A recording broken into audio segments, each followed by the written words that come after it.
anyone that's listening that's not familiar with the Google, the Eisenhower matrix, it's 4 squares.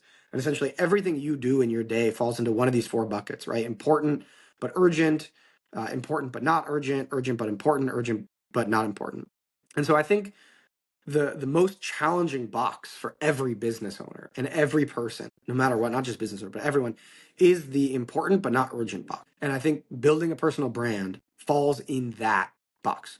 Building a personal brand is arguably one of the most important things you could possibly do to create a moat for your business, to increase your MER, by the way. So it's just one of those things that falls in that box, but because people don't see results from it immediately, they get pushed into the urgent and important box. And all their time and all their energy and all their money and all their resources and all their focus goes into the important and urgent box. Hey everyone, welcome back to the Goodnight Podcast. We're diving into the journeys and strategies of top entrepreneurs, investors, and thought leaders shaping the future of business. I'm your host, as always, Brian Bell, and today we have an incredible guest joining us, Max, better known as Marketing Max. He's a serial entrepreneur and marketing guru. He's built and sold seven-figure ad agency, pretty cool. Driven 100 million in revenue for brands like HubSpot and Notion, and he's amassed over 200,000 followers with his growth marketing content. So whether you're an entrepreneur struggling to scale your business or a marketer trying to create high ROI marketing funnels, this episode is going to be packed with actionable strategies. He's consulted over 250 brands, and he's here to share his hard-earned lessons along the way. So stick around to the end, and we'll get some rapid fire in as well. Welcome to the program, Max. Thank you for having me, Brian. One thing I do want to call out really quickly, which I guess is something we can get into, but one thing I do want to call out is I've driven $100 million in total for my clients. Some of them include HubSpot and Notion, but I've worked with more than 300 brands. I go against the marketing gurus who are always like, I've driven $100 million and here are my 2 clients, and they're the 2 biggest name clients that they've had. Most of that $100 million in revenue was driven from a bunch of no-name brands, hotels, summer camps, gyms, co-working spaces, niche e-com clients, bondage lingerie, and children's swim goggles, and magnetic eyelashes. I can go on and on and on. But yeah, I'm very grateful to be on the show and looking forward to diving in. It's really cool. Let's talk about kind of your background and how you got into marketing, and kind of what was that journey like? Did you know back in college you're like, yeah, I'm going to major in marketing, this is for me, or like what was that journey like? I'm the son of 2 entrepreneurs. Both my mom and my dad are entrepreneurs, and one of my grandparents is an entrepreneur. So I always knew I was going to be an entrepreneur. I didn't know early on that marketing is kind of the lifeblood of entrepreneurship for most entrepreneurs, but I started my first company when I was 16 years old. And from then I was always just obsessed with ideas and trying to find arbitrages and opportunities to create products that help people. That's always my MO, is I just want to help people in as many different ways as I possibly can. So all the projects I work on today, all the clients I take on, I always say, does this product, does this service that I'm helping, does that help other people? And by kind of going through a kind of an inception level layers, like I'm helping them help other people. Yeah. I'm helping those entrepreneurs accomplish their goals and dreams. So yeah, when I graduated college, I actually went to work on Wall Street. I bounced around a couple no-name venture capital funds, private equity funds, and found myself at an investment bank. I was tapped to lead the tech team of a very small 30-person investment bank that doesn't even exist anymore. They required me to take the Series 7 in order to formally lead the team and get the big salary and bonuses that I want. I royally bombed the Series 7 exam. I think you needed like a 72% to pass. I think I got like a 46%. Didn't study hard enough or what? I'm just a terrible test taker. My whole life, looking back, I don't even know why I did that. I really don't even know why I took it, because I knew I was going to fail. Tests are all about memory, right? You have to memorize certain things, and when they ask certain questions, a pattern. You got to regurgitate the pattern. I'm terrible at that. My memory is awful. And so I bombed the Series 7, and it just so happens 2 weeks later, one of the clients that I was helping raise a Series A for looked at me in the face after a boardroom meeting where we were pitching investors and said, I want you to run my Facebook ads. Word for word. That's what she said. Okay. And I said, I have no experience running Facebook ads. Why me? And she said, well, every agency I hire sucks. And because I'm an entrepreneur, I thought that was interesting. Like, a little opportunity bell going off in my head. And you're really good at articulating our story to investors. I feel like you'd be really good at articulating our story to the people who are seeing our Facebook ads. And I said, sure. Like, I don't know what my future holds, but I'm a little sad that I bombed the Series 7. I thought I was going to be this hotshot finance bro. And I'm not. I'm not going to be, because I never really think I could pass the Series 7. And she gave me $2,000 in ad spend, which was a lot back then. was probably worth like 20 or 30K in today's What was ad she spend. advertising? What was her business? She had a med spa, like a Okay. woo-woo kind of med spa in New York. She gave me $2,000 in ad spend. Within 2 weeks, I turned that into $20,000 in booked revenue for her business and was immediately hooked on Facebook ads, Google ads, performance Mm. marketing, landing page optimization. I went to Barnes and Noble. I keep trying to go back in my credit card statement and find the statement or try to find the receipt. I went to Barnes and Noble literally like right after I recognized, wait, I just spent 20 or I just spent 2K and made 20. I Yeah. went to Barnes and Noble and bought like every, CRO for Dummies book and Facebook ads for Dummies book I could possibly find, and digital marketing book and copywriting book and all that. I just became Yeah. obsessed. I Yeah. signed up a couple other clients at the investment bank. We found similar successes. Then I ended up just quitting my career on Wall Street and started an ad agency. And over the next 5 years, we built it to 7 figures in revenue, 15 full-time employees. We won a bunch of awards, beating out some of the top biggest performance media buyers in the world, like Mediacom, beating them out on a bunch of different awards, from performance search to creative optimization and a bunch of other things. And then I sold that business 3 years ago. Forgive me for the long-winded answer, but that's how I got into That's great. marketing, I love and it. that's the story. Yeah, and I love that background, and you and I share that. We both worked on Wall Street, and I worked into demand gen for a few startups before I became a PM. Part of the reason was that I was working at a company, and I'd done every multivariate optimization test of like every part of the funnel, and I just couldn't change revenue anymore because there is a certain kind of limit to scale for marketing.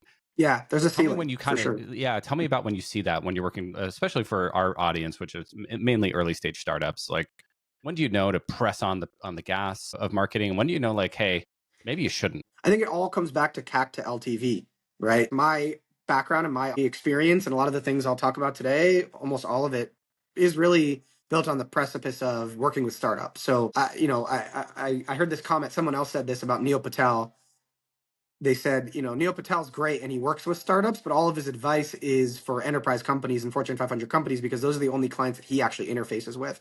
Everything that I talk about is for startups. One of the things that I think a lot of founders and entrepreneurs never really quite grasp and understand is CAC to LTV, right? Cost to Mm, acquire a customer against the LTV. What does it actually cost for me in marketing spend? the And lifetime that value for includes anybody who's wondering what LTV is.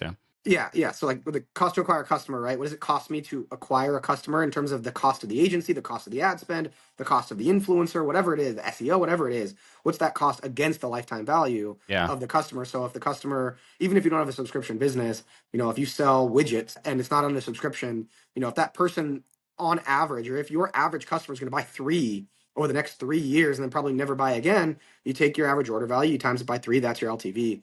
And so I think a Right. lot of entrepreneurs, it's not their fault, but they come up with an idea or they see an opportunity in the market or they stumble into a business and they grow on referrals and they grow on word of mouth and they reach a point where it's like, shit, I'm hitting my own ceiling with word of mouth. I need to start investing in marketing.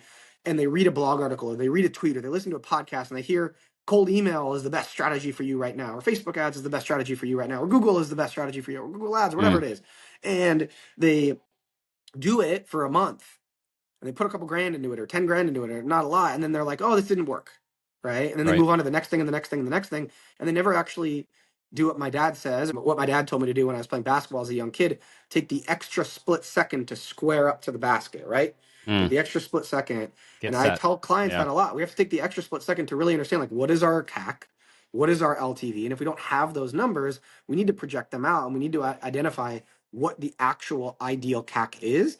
And Mm. then to answer your question formally, how do I know when to push on the pedal?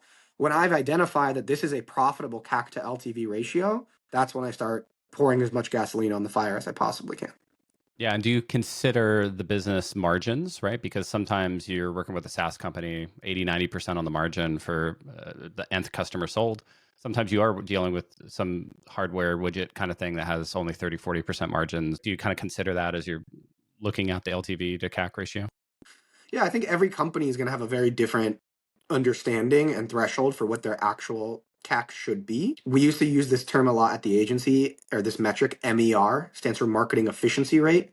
So that means you essentially take your total marketing spend, your internal team salary, your agency SDRs, fees, everything. your Yeah. SDRs, your software, right? If you're paying $100 a month for an analytics tool, like you put all that into one number every month, and then you put your total revenue, right? And you divide one by the other, and you get what your marketing efficiency rate is. How efficiently are you spending your marketing? Mm. And we came up with this other term. It was like MAER, like marketing ads efficiency rate. So it's just the Mm. ads against the revenue. Right. Because So as you much spent as, like let's give an example. Let's say you were spending 10,000 a month and you had 100,000 in revenue. The next month you incrementally go up 1,000. So now you're spending 11,000. So you yeah, turned up the marketing spend a little bit.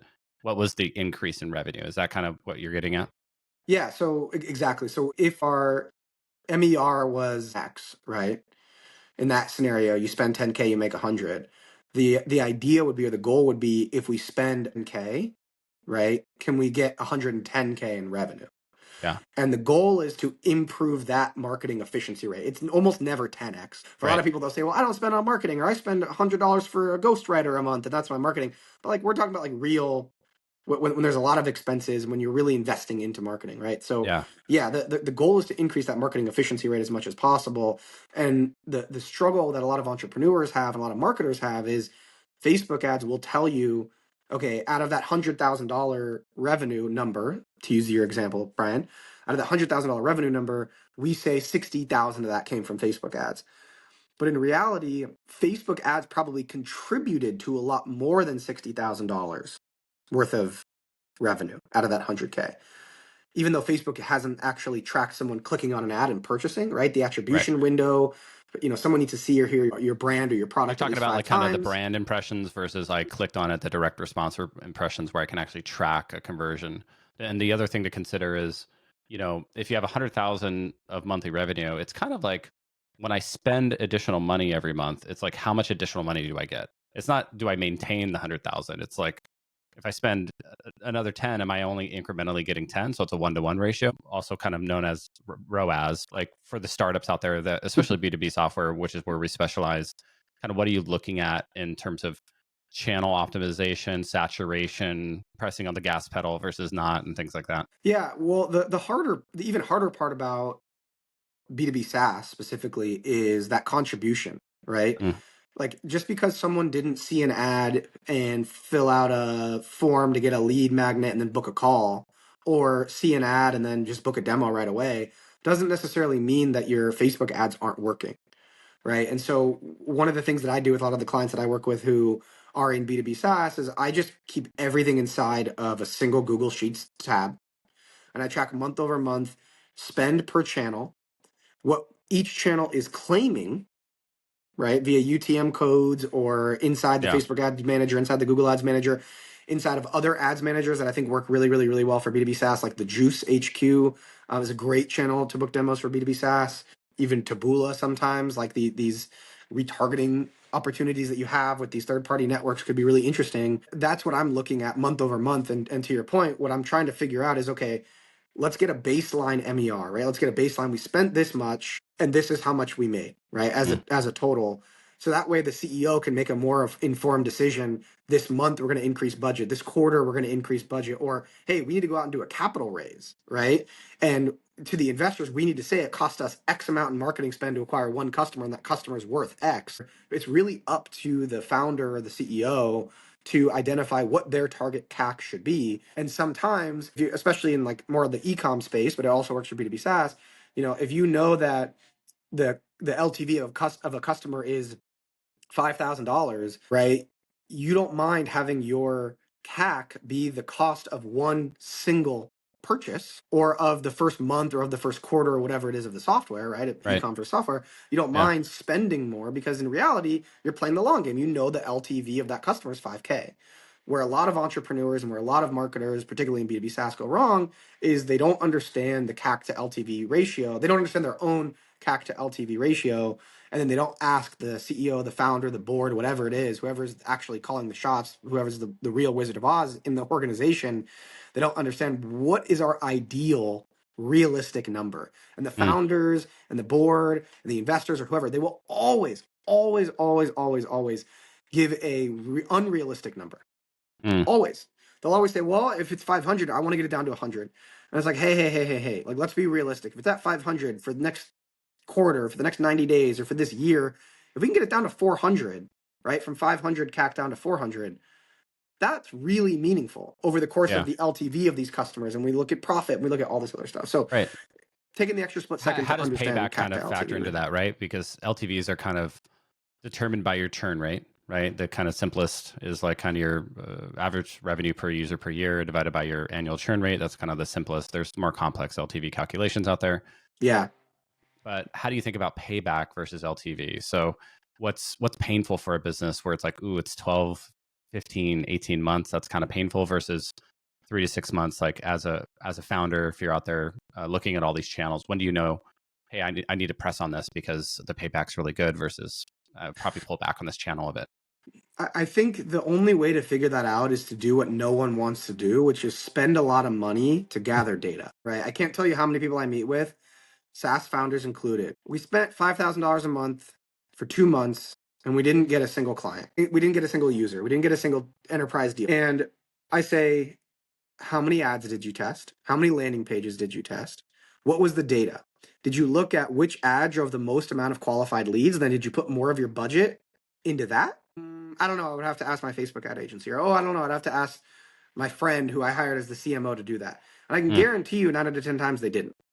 And so I think what it really comes down to is spending a lot of money for a while to gather the data and continuing more importantly, to running the optimize. tests, right? That's what a lot of folks don't do. They was like, oh, I tried Facebook ads. Okay, you ran one ad and you spent $1,000 and nothing happened.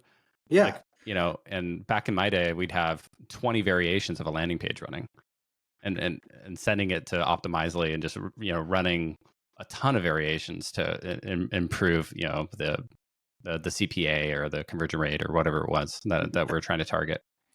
100%. So, I think that's one of two ways where a lot of people go wrong is they don't actually do the test. To your point, they say, we tried Facebook ads, it didn't work. They weren't doing the 20 landing page tests and everything else. It's really about the testing and optimizing, right? So you test 4 different ads. None of them worked well, but one of them worked slightly better than the other ones. Okay, let's kill the other 3 and let's create a couple different variations more similar to the one that did slightly better. And let's continually try to get closer and closer and closer to a profitable CAC to LTV ratio. That's the first thing I don't think people do is they don't give it the A/B test enough time and they don't do enough A/B testing. The second thing I think a lot of people mistakenly find themselves doing is simply copying their competitors who they think are finding success with that channel. So I know a lot of companies who say, well, we basically just looked at our competitors who we know spend $50,000 a month on Facebook ads and we know are finding success. And we changed the logo and we changed the colors to ours and we swapped out the tagline for something a little bit more on our style and it didn't work for us. If you're selling more or less the same product at more or less the same price point, it should work, but it never works. And I don't have a good reason for why. I just don't. Like I just people have asked me this all the time, but you can't just copy someone else's funnel and ads and landing pages and it will work for you, even if you're selling the exact same product at the exact same price point. It just doesn't work. And I don't know why. I've asked ChatGPT this like 100 times in the last year, and I've thought about it. And I've asked my team this when I was running my agency, my 15-person team. We just copied the number one competitor and it didn't work.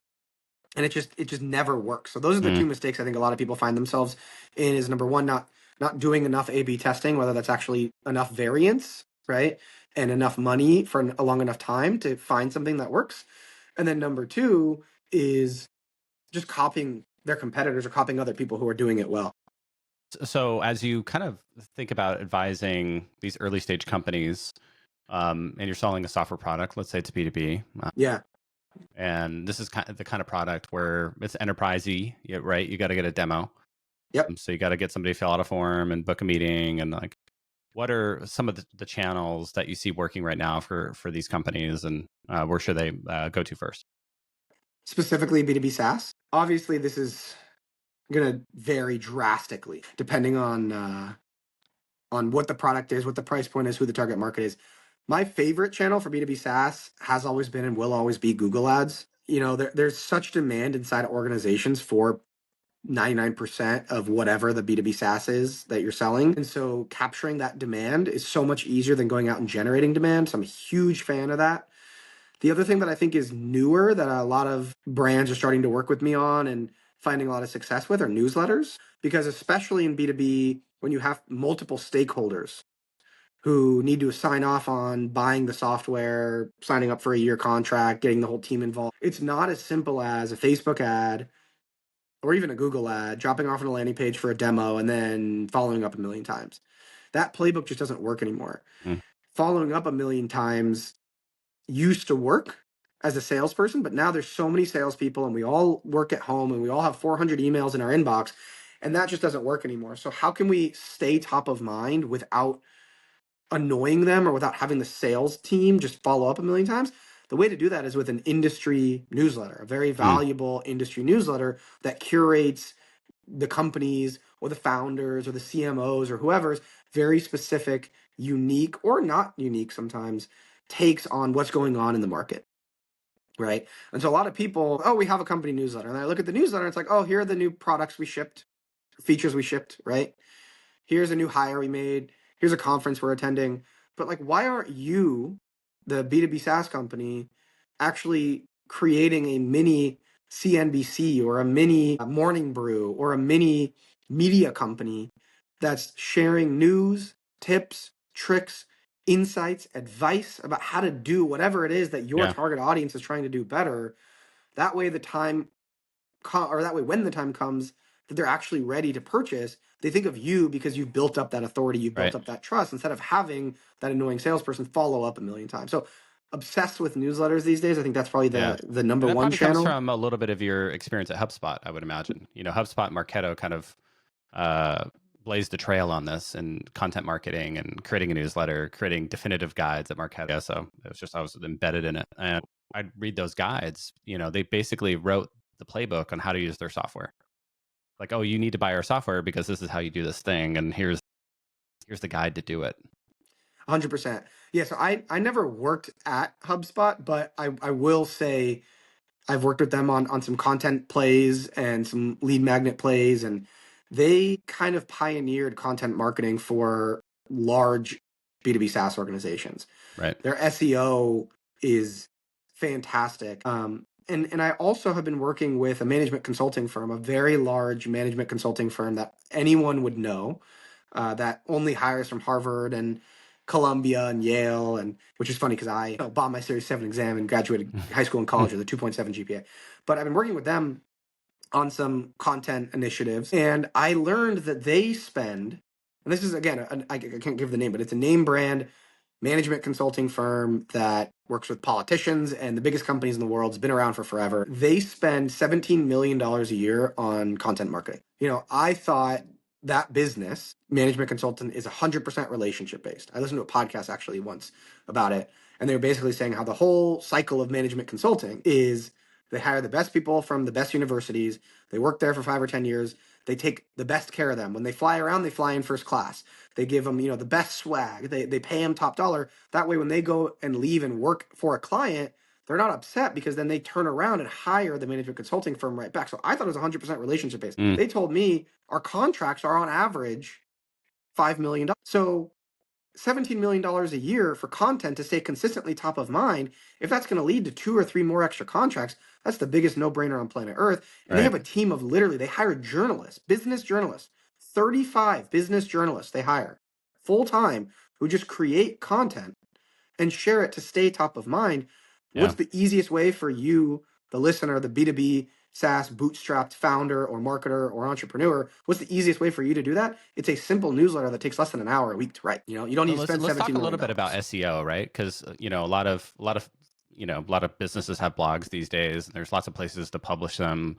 You got Substack and you got Beehive and WordPress and your own website even, right? So as you think about a software company or somebody that sells to consumers, where should you publish your blog? How often? Those sort of like tactical decisions. Yeah, when it comes to SEO, I always love posting 1 article a day if you can, if you have the budget to hire a freelancer to do it or not. I work with an amazing agency that for only $500 a month gets me 30 articles a month, 1 article a day. Oh, wow. That's crazy. For $500 a month. Wow. They use AI to write the first pass, and then they have really good content writers go in and clean it up to make sure it's not AI. But yeah, they write 30 posts for us a month. If I had more budget for this particular project that I'm using them on, I would love to scale it to five a day, Yeah. But getting consistently, adding new content consistently, one of the best strategies out there. And then the other thing that's almost more important is the keyword research. And the best keyword research that you could possibly do, especially if you're a bootstrap B2B SaaS founder, is around long tail keywords. So if you sell go-to-market software, right, to marketers, B2B SaaS, you sell go-to-market software to strategize and plan and track your go-to-market strategy, or you will not show up within the first 5 or 10 listings for GTM strategy, right? That's just a competitive keyword. And there's much bigger companies that have much more venture capital dollars, right, than you do, that are pouring a lot more money into, a lot more than $500 a month, right, into their SEO to make sure that they show up when people Google GTM strategy, right, or GTM software.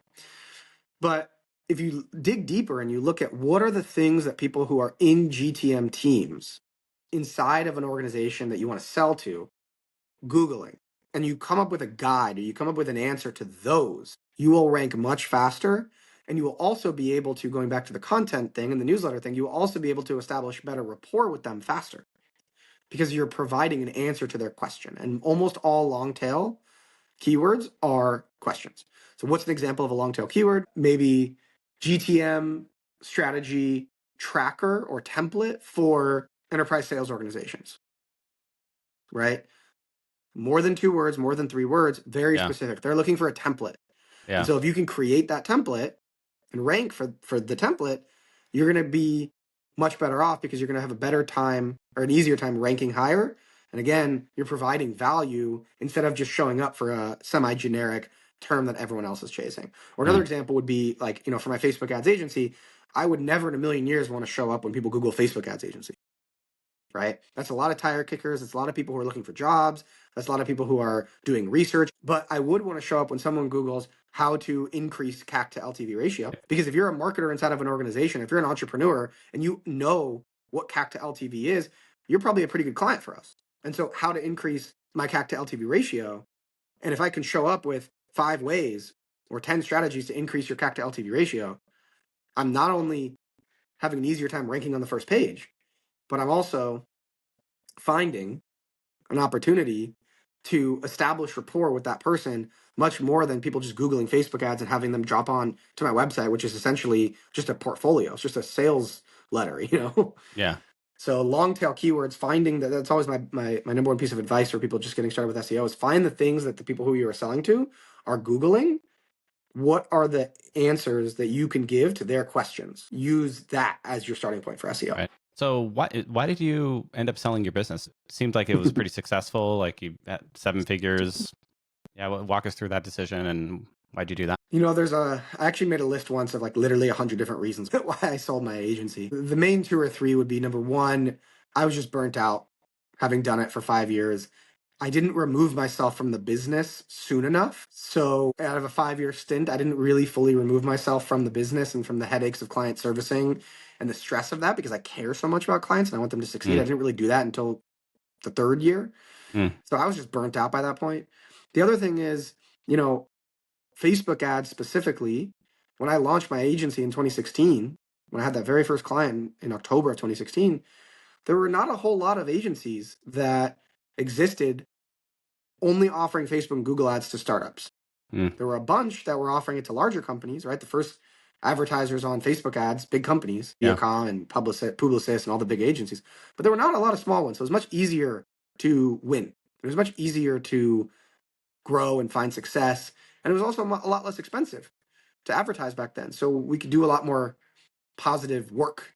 And our impact was felt much more than it would be today. And so I just kind of saw the writing on the wall with iOS 14, and I wanted to go try my hand at other things, at other opportunities. Launched an info products business. I've launched a media business, right? My newsletter is read by 117,000 people every day. And we work with huge sponsors, HubSpot and Notion and Monday.com and a bunch of huge sponsors that we work with on pretty awesome campaigns.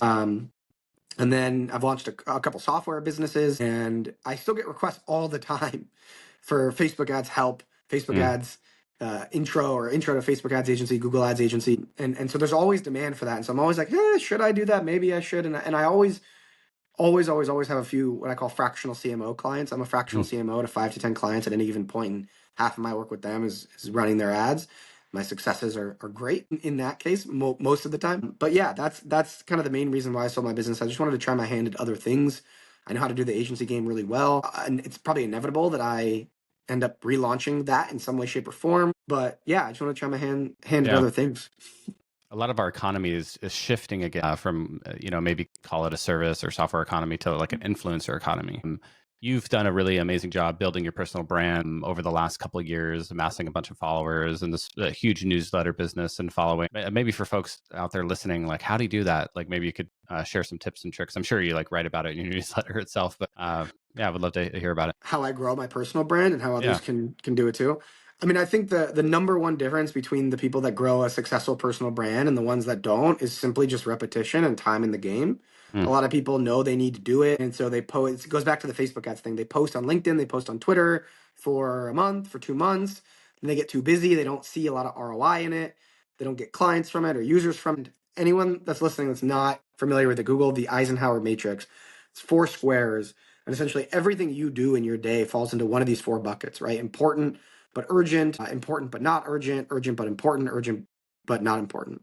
And so I think the most challenging box for every business owner and every person, no matter what, not just business owner, but everyone, is the important but not urgent box. And I think building a personal brand falls in that box. Building a personal brand is arguably one of the most important things you could possibly do to create a moat for your business, Yeah. to increase your MER, by the way. It doesn't take all that long to write a good LinkedIn post or a good tweet or a good newsletter. Right. And the value that you can extract from it, the ROI is insane. Right. So it's just one of those things that falls in that box, but because people don't see results from it immediately, they get pushed into the urgent and important box. And all their time and all their energy and all their money and all their resources and all their focus goes into the important and urgent box. And they pull building a personal brand from the important but not urgent box in a little bit. But then when the important and urgent box on the left-hand side, top left corner, gets too big, they push that thing back into important and not urgent. So I think it's just repetition and time in the game. I tell people all the time, like, if you're really serious about building your personal brand, hire a ghostwriter that writes 80% of it, and then you come in and clean it up in your own tone of voice. You can find a good ghostwriter for, I don't know what they're going for these days. You can find a good ghostwriter for 2 or 3 grand, right? To at least do it half-baked. AI is not good enough to do that for you at this point. But if you're really serious about it, play the long game. Commit to doing it for a year. And don't just say doing it for a year. Like, sign a contract with someone. Like, I will do this with you for a year because I need to do it. Like, have someone else hold you accountable, right? One of the ways that I grew my TikTok up to 75,000 followers was one of my best friends is an entrepreneur and wanted to become an online persona similar to me, but in a completely different niche. And in the summer of, I think it was 2021 or 2022, we had a bet who could get the most TikTok followers within our niche within that summer, within 3 months. And we had to post every single day. And any day we didn't post, we had to Venmo the other person $200. Oh, wow. Every single day. Keeps you accountable. And he ended up getting 120,000 followers in that time. I got 50,000 followers in that time. But if we didn't do that, I would have never gotten 50. Ever. Right. Ever. Even if my videos were crap, I had to post. I had to keep that habit going. Once you start doing it, when you're on a sales call, when you're on a podcast, when you're listening to a podcast, well, I have a take on that. Let me go record a TikTok on it. So it builds the habit. It builds the muscle. I'd love to get your take on AI and marketing because it's a very hot topic. There's lots of platforms out there now that are kind of supercharging marketing copy. And you mentioned the agency, right? That can write you a piece a day for $500 a month, because it's using AI.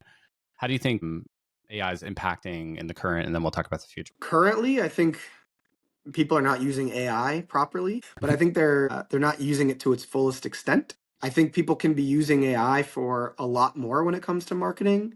And it's not just writing taglines and writing copy. It's coming up with strategy, thinking outside the box of what are different ways we can play this, what are different ways that we can negotiate this, what are other markets that we could potentially be going into. I use it mostly as a research partner or almost as a research assistant than I do a copywriting tool or anything else. And I just see a lot of people just fire up ChatGPT and say, can you create a tagline for my Facebook ad or for my landing page that promotes XYZ product? And they don't actually take the time to ask the AI, what are the 5 most impactful marketing campaigns in this industry? And then it'll give those 5. And then, why were those so successful? Can you give me 3 bullet points for each one of those, why they were so successful? Okay, now using that kind of research, can you now write me a tagline for my business that talks about XYZ, leveraging the insights and what worked best from those previous ones? Yeah. So when I What say you're they're not using describing is it, like chain of yeah, thought, chain of reasoning. You're kind of priming the AI with the knowledge it needs to perform better. correct. Yeah. Correct. And you don't need to do that last step, right? You don't need to have it write the tagline, write the ad, but simply that research alone will help you Right. become a better informed marketer and allow your brain to maybe come up with a better tagline or a better position or a better campaign. Or Yeah. like I used it recently to come up with a Black Friday, Cyber Monday deal, right? So punch in like, okay, we have all this inventory for this product. We know that when we do free shipping, this happens. What are the three best outside the box Black Friday, Cyber Monday deals we could offer that Yeah. accomplishes our goal of ditching this inventory and XYZ? Yeah. I think you're touching on a really important thing that a lot of people like me who use ChatGPT every day for everything have uncovered, but maybe some folks listening don't know. But it's sort of like if you treat it as a conversational partner, if you ask your analyst or your copywriter, hey, one shot, just go write this like paragraph, they might do Yeah. an okay job. But if you prompt the analyst or the copywriter in a certain way and get all that knowledge out, because ChatGPT is like trained on all human knowledge, like it's all there. It's somewhere in the neural net, right? And so you just have to like a human, you have to get it to recall the information, get it at the front of its mind, if you will, and then have it do the thing. It's going to result in a much better outcome than just saying, "Hey, one shot, just like write me a good marketing campaign for X, Y, Z." I Couldn't think agree what you more. described is beautiful. Yep. Couldn't agree more. I think that's the biggest missed opportunity for people today in AI. And the other thing is for $20 a month, you could create your custom chat GPT. You can create your own GPT. So even if you've only posted 30 LinkedIn posts or 20 tweets, put all those into a CSV, load it up into your own GPT, and it'll write content a million times better for you than if you just said, hey, can you write me a tweet about XYZ? Yeah. Right? It's that smart. I do think Claude is a much better copywriter. So for all the copywriting stuff, I tend to use Claude more than ChatGPT. But yeah, those are the two things I would say are the biggest missed opportunities in AI right now for marketers. I'd love to go through a rapid fire and just kind of talk about some of your favorite stuff. Let's do it. What is your favorite marketing tool or platform right now? My favorite marketing tool has always been and will always be Unbounce. I think optimizing landing pages is the most underrated marketing strategy for any company on planet Earth. Mm, And Unbounce makes it super duper duper easy to do that. love that. What's a book every entrepreneur should read? Every entrepreneur should read. That's a good question. I'm looking up at my shelf. Every entrepreneur Or marketer? Well, one that I think is underrated that you won't hear on many podcasts is this book by Ryan Holiday called "Trust Me, I'm Lying." It's all about PR and manipulating the media and manipulating people's minds to get viral content. Mm, But I think it's just such like an outside the box playbook and strategy and thought process that a lot of entrepreneurs aren't thinking about. They're not like most entrepreneurs, most marketers, they're not exposed to things that are outside of their industry's playbook. And I think Confessions of Trust a Me, I'm Media Lying. Manipulator. I Yeah. was just looking it up. That's cool. Yeah. Putting it And on I my think that's Goodreads a now. perfect example of just kind of like widening your scope. You might not be able to use any of the strategies in that book. You might not want to, but as you read it, you might get better ideas, or you might just it might spark curiosity or ideas Mm, about taglines and everything else in other ways. yeah. The other thing that I think the other book that every single person should read is this book called Hey Whipple Squeeze This. It's the best copywriting book there ever Mm, was written by like an OG copywriting guy. I forget his name. The name of the book is terrible. I think they would have sold so many more copies if they didn't call it Hey Whipple Squeeze This, and he explains why he calls it that in the book. But that's the other book. I think copywriting, if A/B testing is, the A/B testing your landing page is the most overlooked, most underrated marketing strategy in the game. That's why Unbounce is my favorite tool. Just copywriting in general is yeah. maybe the second most underrated thing. And everyone thinks they're Don Draper. Everyone thinks they're good at coming up with taglines and clever, but 99.9% of people aren't. It's Right. really a skill that you can learn. That book really helped me become a much better copywriter. But yeah, that's the other book I'd recommend a lot of people Love read. that. Speaking of which, what's a recent campaign, brand direct response campaign that kind of blew you away? Like, what's one that you're like, I wish I would have done that one? So I don't know if anyone's seen this. I haven't talked to anyone else about this, but I use YouTube TV to watch sports. Yeah, So me I too. pay Yeah, $80 a month for YouTube TV. yeah. And when the networks haven't sold inventory. YouTube TV gets to sell their own inventory, their own ads. And I've seen these LinkedIn ads that are so good, like so good as ads when I'm watching normal TV, that I'm like, ooh, I wish I did that. And what they did that's really clever that I've done once or twice in my career, but I would love to do more of, is they take a marketing message and concept from a completely different angle, or not angle, but a completely different industry, and they apply it to B2B. And so they basically took what would normally be a like energy drink commercial with a guy in like purple tights and an energy drink, holding energy drink and pulling like these energy drinks. Have you seen this? No. Pulling these energy drinks out of like a can and like throwing it at people, but on the energy drink it says like lead, or I forget exactly what it says, but it says like leads. It's like, you want more leads, you need more lead drink or whatever it is. I think that's like so clever. And also similarly, it's also a LinkedIn campaign. I heard a podcast ad from LinkedIn a few months ago of a kid talking. And this kid's story was essentially how my dad embarrassed me on career day. My friend Alex's dad was a firefighter, and he was saying how he helped whatever. My other friend Susie's dad was talking about how he saves lives as a doctor. When my dad got up there, he just talked about, and then they rattled off some like CAC to LTV ratios and something. That was the wrong audience for my dad, but the right audience for whatever, and I was just like, I love when people take B2B and they put it in a completely different context and a completely different frame. Whoever's doing both of those at LinkedIn deserves a huge raise. So smart. The other LinkedIn one was a cereal commercial, but it was a cereal commercial where it was like every time they scooped the bowl, it was more leads or more contacts or more hires. I forget what it was, but it was just so clever. The set that it was filmed on was literally as if it was a cereal commercial set. Yeah. It had like the white from like the drop 80s or 90s background. And yes, exactly. And I think that's just so clever. Yeah. I think that's so clever. That's amazing. Yeah, we could probably look up who the agency is. I'm sure they're not doing it in-house. Yeah. My wife used to run the go-to-market team there for Talent Solutions for their recruiting business. So I'll have to tell her that, that you really like their ads. I'm sure she knows exactly who works on it. Yeah, that's funny. Those ads are YouTube TV ads for LinkedIn. Wow. I don't know if they're effective, but they're crushing it. What's the first thing you do when you wake up? I check a combination of Slack, email, and Twitter. Nice. What's your most effective daily habit? Oh God, I'm not a big habit guy. I'm not one of those like wake up at 6 and then do a meditation and then pour myself a cup of coffee. Biggest, best, most important habit, probably like meditation or yoga. I do yoga often, multiple days a week, and try to meditate a lot. So yeah, probably that. Like my mindfulness practice, I would say.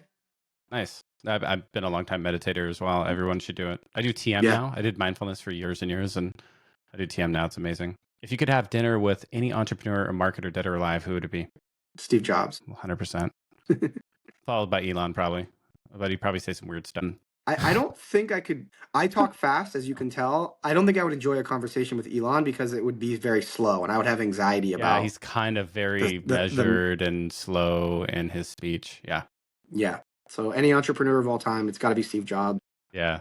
He's also not as fast as me, but the diction that he uses and the vocabulary that he uses, and it's just too good. He's an interesting person.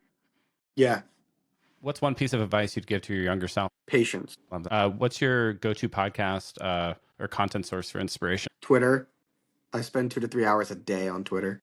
Yeah, it's addictive, right? You just kind of dive in and start like. It's so addictive, and I have so many friends on the platform. Like, I mean, I say the funniest stuff on Twitter. I've met people on Twitter that came to my wedding, and like I've made friends on Twitter. It's to me like it's like a co-working space. I have it open all day, and I'm messaging with friends or friends from afar, and it's just Twitter. Yeah, that's a great place. What's one thing you wish people knew about marketing, or more people knew? God, that could be. We should do a whole other podcast on that. I have a list of 50 things I wish more people knew about marketing. Wow. You got to spend money to make money. Love that. And what's your best way to unwind after a busy day? Netflix. I probably have the highest Netflix watcher. This is going to sound obnoxious, but I probably have the highest like annual hours consumed on Netflix to income ratio of any person on planet Earth. I love that. Well, you got to be proud of something. What's your favorite? Like, what are your top 3 shows on Netflix that you've ever seen? I've Like our ever must see. seen. Yeah. Oh my God. Well, they had Mad Men on Netflix for a long time. That's a good one. Mad Men is my second favorite show of all time. My first one is The West Wing. I love business and political dramas. I also love rom-coms. I watch a Succession was really lot fun. Did you of like content. Succession? Loved Succession. Yeah. That Love was on HBO Succession. though, I think. That was on HBO. Yeah. The West Wing is also on HBO now. Yeah, there's a new political drama. Season 2 just dropped of The Diplomat, or called The Diplomat on Netflix, which is really good. Yeah, there's so many shows. I watch so much content. I can give you a list. This year, for the first time, my wife and I made up have an ongoing list of all the shows and movies that we've watched. It's well over 60. I mean, I watch 2 to 4 hours of Netflix almost every night. These days, it's a little bit less because the NBA season started, so I watch my Clippers play almost every single game. Oh, nice. Clippers are So good this maybe year. it's an hour. Yeah, so far we're Only doing pretty team that good. beat the Warriors so far. That's right. That's right. I wish I was there. I almost went into the game in San Francisco. Watched the Celtics get annihilated last night in the first half. I don't know if you caught the highlights of that. I watched the end of the game, which was really fun. Where can folks listening get in touch with you? I spend the most amount of my time on Twitter. Some of my friends know if you DM me on Twitter, I'll respond faster sometimes than text. So yeah, Marketing Max on Twitter. If you want to work with me in any way, shape, or form, you can go to marketingmax.io, and you can subscribe to my newsletter, growthdaily.com. Well, thank you so much. I could have had you on the program for another hour. Maybe we'll have you back at some point. Would love to be on. Thank you very much for having me. It was a really fun conversation, Brian. Yeah, likewise.